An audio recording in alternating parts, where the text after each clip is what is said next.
Sa gitna ng mga gulo sa ating gobyerno, sa mga walang tigil na bangayan, araw-araw may bago na naman. Wala. Sana po'y makahanap tayo ng inspirasyon. At yan mismo ang pakay ng kwento natin ngayon. Dahil tayo raw ang gumagawa ng ating mga kapalaran. At hindi ito nakaukit na sa mga tala sa kalawakan.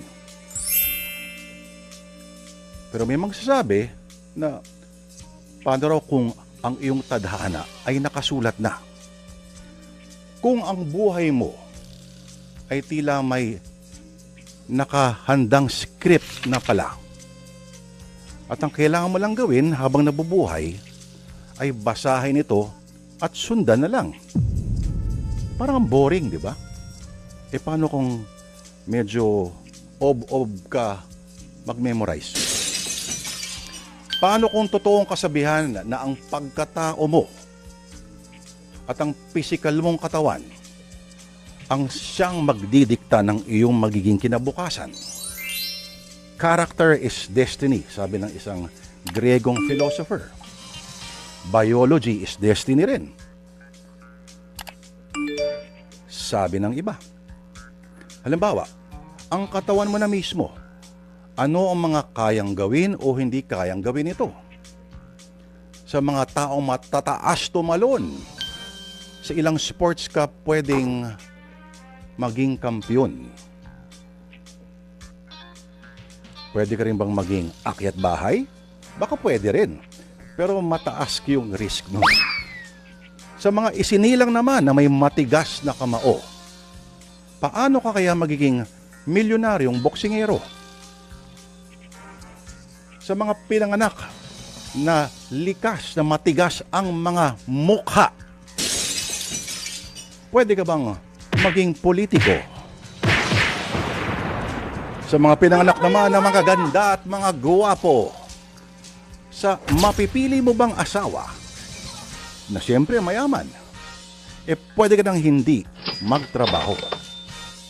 Ikaw yung sikat na ngayon Hindi, pero hindi lahat ng matatangkad ay nagbabasketball. Gaya rin ng hindi lahat ng matatapang ay nagiging sundalo. Hindi lahat ng nakasalamin at may balbas at bigote ay nag-aartista. Huwag kang magtago sa saya ng Senado. Yung iba rin ay nagtatrabaho sa radyo. Hindi lahat ng naka-wheelchair ay ganap na lumpo at baldado. Pero dahil hindi natin alam ang kabuuhan ng kanilang mga kwento, sa isip natin ay may mga pananaw ng nabubuo. At sa mga puntong ito, tayo ay parang bahagi ng isang husgado. Nalikas ang mapanghusga ang tao sa ayaw man nila at gusto. Ang kasabihan na hindi dapat suriin ang isang aklat dahil lamang sa kanyang pabalat o cover. Gaano ba ito katotoo?